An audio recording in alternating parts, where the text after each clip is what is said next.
नमस्ते मेरे प्रिय छात्रों। स्टैंडर्ड 8 सब्जेक्ट हिंदी सुलभ भारती। तो आज हम फर्स्ट यूनिट पेपर किस तरह से आता है यह देखेंगे। तो फर्स्ट यूनिट टेस्ट में आपका पेपर 20 अंकों का होता है। तो अब देखो, पहला जो प्रश्न होता है आपको तो गद्य विधा पर रहता है। तो इसमें प्रश्न पहला, निम्नलिखित परिच्छेद पढ़कर दी गई सूचनाओं के अनुसार कृतियाँ कीजिए। तो यह पहला सवाल आपको 8 मार्क के लिए दिया जाता है। मैं गद्य पढ़ती हूँ, ध्यान से देखो।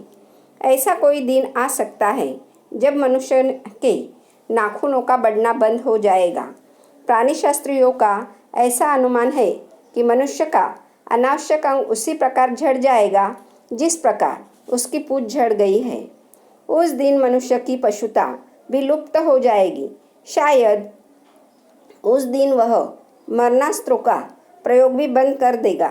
नाखून का बढ़ना मनुष्य के भीतर की पशुता की निशानी है और उसे नहीं बढ़ने देना मनुष्य की अपनी इच्छा है, अपना आदर्श है। मनुष्य में घृणा है जो अनायास बिना सिखाए आ जाती है, वह पशुत्वता का द्योतक है। अपनों को संयत रखना, दूसरों के मनोभाव का आदर करना मनुष्य का स्वधर्म है। बच्चा यह जाने तो अच्छा हो कि अभ्यास और तप से प्राप्त वस्तुएं मनुष्य की महिमा को सूचित करती है। मनुष्य की चरितार्थता प्रेम में है, मैत्री में है, त्याग में है, अपनों को सबसे मंगल के लिए निश्चय भाव से दे देने में है। नाखूनों का बढ़ना मनुष्य की उस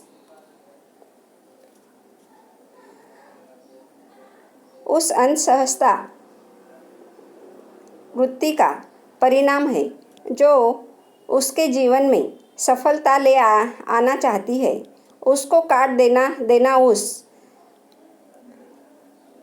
स्वनिर्धारित आत्मबंधन का फल है जो उसे चरितार्थ की ओर ले जाती है।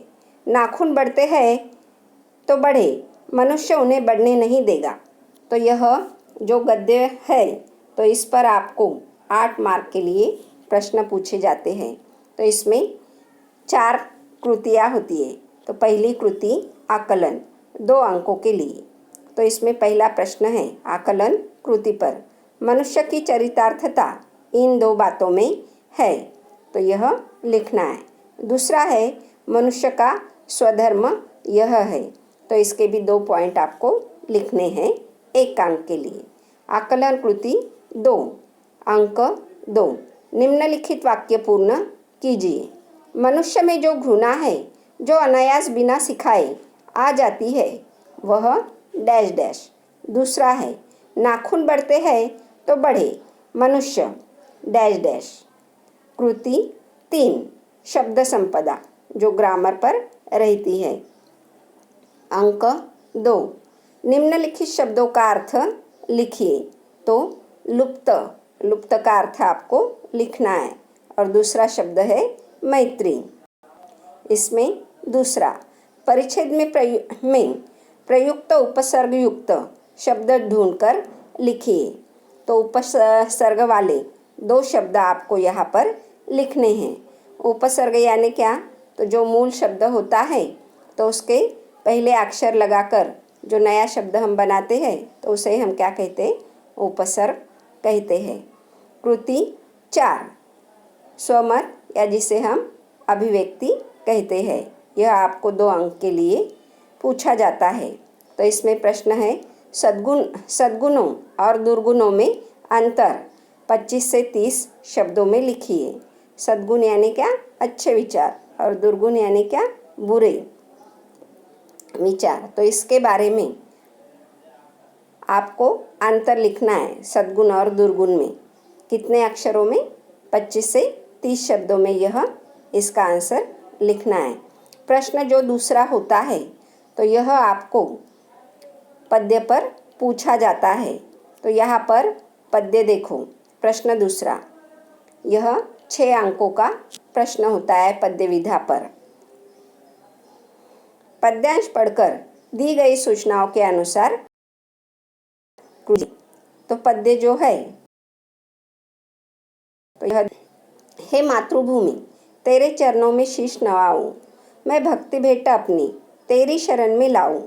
माथे पे तू हो चंदन, छाती पे तू हो माला, जीवा पे गीत तू हो मेरा, तेरा ही नाम गाऊं। जिससे सपूत उपजे श्री राम कृष्ण जैसे, उस धूल को मैं तेरी निज शीश पे चढ़ाऊं। तो इस पर आपको प्रश्न पूछे जाते हैं। कृति आकलन 1, तो इसमें 3 कृति आकलन होती है 2-2 अंक की। पहला है एक शब्द में उत्तर लिखिए। कवि की जीवा पर इसके गीत है, तो जो गीत है वह आपको लिखने हैं। दूसरा है मातृभूमि के सपूत कौन है, तो वह लिखना है। तीसरा है मातृभूमि के चरणों में इसे नवाना है, तो उसका आंसर आपको लिखना है। मातृभूमि कवि के माथे पर यह है,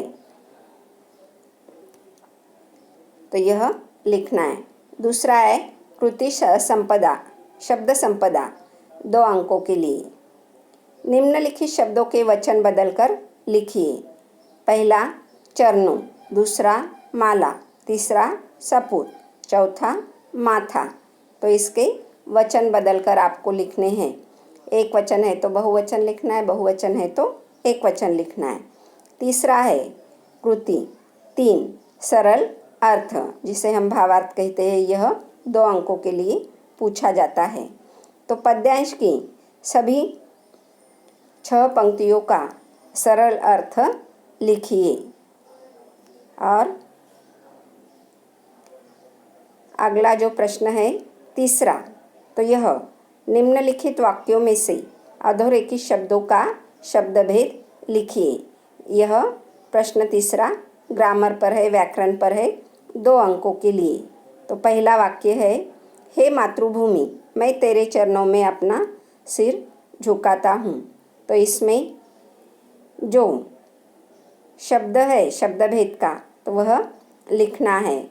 मैं, यह क्या है, सर्वनाम, तो यह लिखना है। दूसरा वाक्य है इसमें, मेरे हृदय पर माला के समान सुशोभित हो। तो इसमें से माला, यह शब्द कौन सा है वह लिखना है। तो यह कौन सी संज्ञा है, समूहवाचक संज्ञा है। प्रश्न चौथा, तो यह प्रश्न चौथा जो है तो निबंध लेखन पर पूछा गया है। तो यह 4 अंकों का है। तो यहाँ पर फटी पुस्तक की आत्मकथा 12 से 15 पंक्तियों में निबंध लेखन करो। तो फटी पुस्तक की आत्मकथा इस विषय पर आपको निबंध लेखन करना है। तो यह आपका 20 अंकों का प्रश्न पेपर यहाँ पर तैयार होता है। तो अगली तासिका में हम इस क्वेश्चन पेपर का आंसर की हम देखेंगे। तो धन्यवाद छात्रों।